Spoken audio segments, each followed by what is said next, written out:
Bismillahirrahmanirrahim. Assalamualaikum warahmatullahi wabarakatuh. Alhamdulillahi rabbil alamin. Wassalatu wassalamu ala asyrafil anbiya'i wal mursalin wa ala alihi wa sahbihi ajma'in. Amma ba'du. Baiklah, kami dari kelompok 12 yang beranggotakan saya sendiri, Seli Handayani, dan saudari saya Ashabil Jannah akan mempresentasikan makalah kami dengan judul Pengenalan Perawi dan Karya-karyanya, Kitab Al-Muwatta dan Musnad Imam Ahmad. Baiklah, pada kesempatan hari ini kami akan membahas tentang yang pertama, riwayat hidup, yang kedua, metode penyusunan kitab, yang ketiga, kualitas hadis dalam kitab tersebut, dan yang keempat adalah pendapat dan kritik ulama. Riwayat hidup Imam Malik bin Anas. Al-Muwatta atau Muwatta Malik merupakan kitab hadis dan fikih yang disusun oleh Imam Malik bin Anas. Merupakan salah satu dari Kutubut Tis'ah atau 9 kitab hadis utama di kalangan Sunni. Imam Malik lengkapnya bernama Abu Abdullah bin Anas bin Malik bin Abi Malik bin Amr bin Al-Haris bin Ghanim bin Husail bin Amr bin Al-Haris Al-Asbibani Al-Madani 93 sampai 179 Hijriah. Beliau adalah pendiri mazhab Maliki. Beliau adalah imam penduduk Madinah dalam urusan fikih dan hadis setelah tabi'in. Beliau dilahirkan di masa Khalifah Sulaiman bin Abdul Malik bin Marwan dan meninggal di masa Khalifah Al-Rashid di Madinah. Beliau tidak pernah melakukan perjalanan keluar dari Madinah ke wilayah lain. Imam Malik dikenal memiliki pribadi yang luhur, sopan, dan suka berderma. Selain itu, beliau juga dikenal memiliki pribadi yang kuat dan kokoh dalam memegang pendiriannya dalam beberapa masalah. Beliau berguru dengan banyak ulama yang tinggal di Madinah, karena kota tersebut menjadi pusat ilmu pengetahuan pada saat tersebut. Beliau banyak berguru dari tabi'in dan tabi'in, di antaranya Rabi'ah al-Ra'i bin Abi Abdurrahman Furu al-Madani, Ibnu Hurmuz Abu Bakar bin Yazid, Ibnu Syihab al-Zuhri, Nafi bin Surajis Abdullah al-Marhum Jailani, Ja'far Shadiq, Ibnu Muhammad bin Ali Husain, Ibnu Abu Thalib al-Madani, Muhammad Ibnu al-Munkadir, Ibnu al-Hadiri al-Taimi al-Quraish. Sedangkan murid beliau berasal dari banyak golongan, di antaranya dari tabi'in, semisal Sufyan al-Sawi, Lais bin Sa'id, Abu Hanifah, Abu Yusuf, dan lainnya. Ada juga dari tabi'in, semisal Al-Zuhri, Abul Aswad, Yahya bin Sa'id al-Ansari, Hisham bin Urwah. Ada juga dari bukan tabi'in, semisal Nafi bin Abi Nuaim, Muhammad ibnu Alajan, Salim bin Abi Umayyah, Maula Umar bin Abdullah, Al-Syafi'i ibnu Mubarak.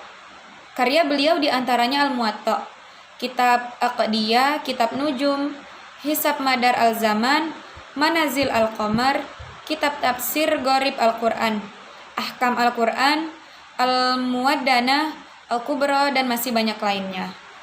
Metode penyusunan kitab Al-Muwatta. Dalam metode pengumpulan hadis, Imam Malik tidak secara terang-terangan memaparkan kriteria yang dipakai dalam menghimpun hadis. Namun, jika kita mengkaji secara mendalam, kita akan menemukan bahwa dalam metode pembukuan beliau menggunakan tahapan berupa penyelesaian hadis yang disandarkan kepada Nabi, fatwa sahabat, fatwa tabi'in, ijma' ahli Madinah, dan pendapat dari Imam Malik sendiri. Kelima tahapan tidak semua muncul dalam satu pembahasan, kadang juga terpencar tergantung kebutuhan. Selain itu, Imam Malik juga melihat dari segi periwayatan hadis, di antaranya periwayat bukan orang yang berperilaku jelek, bukan ahli bid'ah, bukan orang yang suka berdusta dalam hadis, dan bukan orang yang tahu ilmu akan tetapi tidak mengamalkannya. Imam Syafi'i pernah berkomentar bahwa di dunia ini tidak ada kitab setelah Al-Quran yang lebih sahih daripada kitab Malik. Selain itu, juga ada Waliullah Al-Dahlawi menyatakan bahwa Al-Muwatta adalah kitab yang paling sahih, masyhur, dan paling awal pengumpulannya. Kualitas hadis dalam kitab Al-Muwatta. Kitab ini menghimpun hadis-hadis Nabi, pendapat sahabat, qaul tabi'in, ijma' ahli Al-Madinah, dan pendapat ijtihad Imam Malik sendiri. Mengenai jumlah riwayat dalam kitab ini, ada perbedaan pendapat di kalangan para ulama. Namun, menurut Syekh Muhammad bin Turki dalam kitabnya Munahij al-Muhaddisin al-Muwatta mengandung 1. Hadis musnad sebanyak 500 hadis dengan kualitas sahih. 2. Hadis mursal sebanyak 222 hadis. 3. Hadis munqati dengan jumlah yang sangat sedikit. 4. Hadis balagot atau hadis yang isnad awalnya dibuang dan didahului dengan kata-kata balagoni. Jumlahnya sebanyak 61 hadis. 5. Hadis mubaham atau hadis yang tidak jelasnya siapa narator nita. Imam Malik hanya menyebutnya dengan misalnya haddasani siqah atau haddasani rojulun. 6. Hadis mauquf sebanyak 613, di mana sebagiannya berstatus marfu bin al-hukum. 7. Pendapat para tabi'in yaitu hadis maqtu sekitar 235 hadis. Dan 8. Pendapat Imam Malik sendiri. Pendapat dan kritik ulama mengenai Al-Muwatta. Imam Syafi'i yang termasuk salah seorang murid Imam Malik menyatakan kitab yang paling sahih sesudah Al-Quran adalah Al-Muwatta Imam Malik. Sementara itu, Al-Hafiz Ibnu Hajar Al-Asqalani berpendapat bahwa kitab Muwatta Imam Malik itu adalah sahih menurut Malik dan orang-orang yang mengikutinya, yang dalam berhujjah menggunakan hadis mursal, munqati, dan lainnya. Al-Qadi Ibnu Asir berpendapat bahwa kitab Al-Muwatta itu kitab yang bermanfaat. Pembagian babnya sebagaimana dalam fikih, namun di dalamnya terdapat hadis yang lemah sekali, bahkan mungkar. Oleh karena itu, karena Al-Muwatta tidak diletakkan dalam jajaran kitab Al-Khumsah, akan tetapi posisinya menduduki tangga ke-6, hal tersebut berbeda dengan pendapat jumhur Malikiyah, di antaranya Ibnu Arabi. Ia menempatkannya sebagai ad-Dahwalawi, tidak menempatkan pada jajaran Sahihain. Selanjutnya Musnad Imam Ahmad. Yang pertama yaitu riwayat hidup Imam Ahmad. Ahmad bin Hambal adalah seorang mujtahid pendiri mazhab dan ahli hadis keutamaan yang dijuluki dengan gelar Imam Al-Sunnah.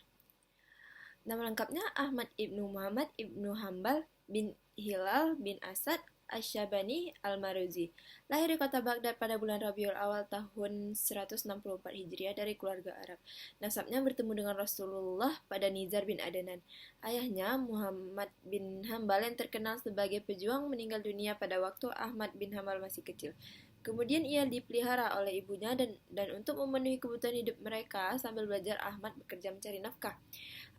Imam Ahmad bin Hambal hidup pada pertengahan masa dinasti Abbasiyah, di saat aliran Mu'tazilah memperoleh sukses besar menjadi mazhab resmi negara pada masa Al-Makmum, Al-Mu'tazim, dan Al-Wasik. Aliran pemahaman agama secara rasional ini telah mendapat tanggapan serius dari berbagai kalangan dan menimbulkan kelompok pro dan kontra. Ahmad bin Hambal adalah pemimpin aliran tradisional yang paling keras menentangnya. Ahmad bin Hambal wafat pada tanggal 12 Rabiul Awal tahun 241 Hijriah di Baghdad, di tanah tempat kelahirannya, pada usia 75 tahun, dengan meninggalkan 2 orang anak, yaitu Sholih dan Abdullah. Karya-karyanya di antara lain Kitab Al-Ilal, Al-Zuhud, At-Tafsir, Nasikh wa Mansukh, dan Fadail As-Sahabat. Kemudian metode penyusunan Musnad Imam Ahmad. Metode Ahmad dalam meriwayatkan hadis adalah yang pertama, mendahulukan hadis yang sahih dan dabit, dan fiqh dan dabit. Tapi ia tetap menerima hadis dari orang takwa yang kurang dabit jika dalam masalah itu tidak ada hadis yang lain. Yang kedua, ia hanya menerima hadis sahih atau bersambung sanadnya dan menolak hadis mursal yang terputus sanadnya pada tingkat tabi'in atau tingkat sesudahnya. Ia menganggap hadis seperti ini hadis dhaif yang tidak boleh diamalkan kecuali jika tidak ada hadis lain, karena menurutnya mengamalkan hadis dhaif lebih didahulukan daripada pendapat orang. Kemudian yang ketiga yaitu Ahmad menetapkan kesahihan matan hadis dengan cara membandingkannya dengan hadis yang sudah ditetapkan kesahihannya. Jika bertentangan dengan hadis tersebut, ditolaknya. Kemudian kualitas hadis di dalam Musnad Imam Ahmad yaitu kualitas hadis dalam Musnad Ahmad ini ditanggapi oleh ulama secara berbeda-beda. Mustafa As-Sibai membagi pendapat itu ke dalam 3 kelompok, yaitu kelompok yang pertama diantaranya Ibnu Al-Madini berpendapat bahwa semua yang terdapat dalam musnad boleh dipakai berhujjah dan semuanya adalah sahih berdasarkan pernyataan Imam dan pertentangan Imam Ahmad dalam musnadnya bahwa jika kamu berselisih paham tentang hadis Rasulullah Shallallahu Alaihi Wasallam, maka kembalilah ke musnad. Jika kamu dapatkan di dalamnya, maka ambillah. Jika tidak, maka bukan hujah. Kelompok kedua berpendapat bahwa di dalam musnad Ahmad terdapat hadis sahih dan dhaif, bahkan maudhu. Pendapat tersebut dipegang oleh Ibnu Al-Jauzi yang menyebutkan 29 hadis di dalam kitab maudhu'nya bersumber dari musnad Ahmad. Kelompok ketiga, mereka yang mengambil jalan tengah, berpendapat bahwa dalam musnad terdapat hadis sahih dan dhaif yang mendekati hadis hasan.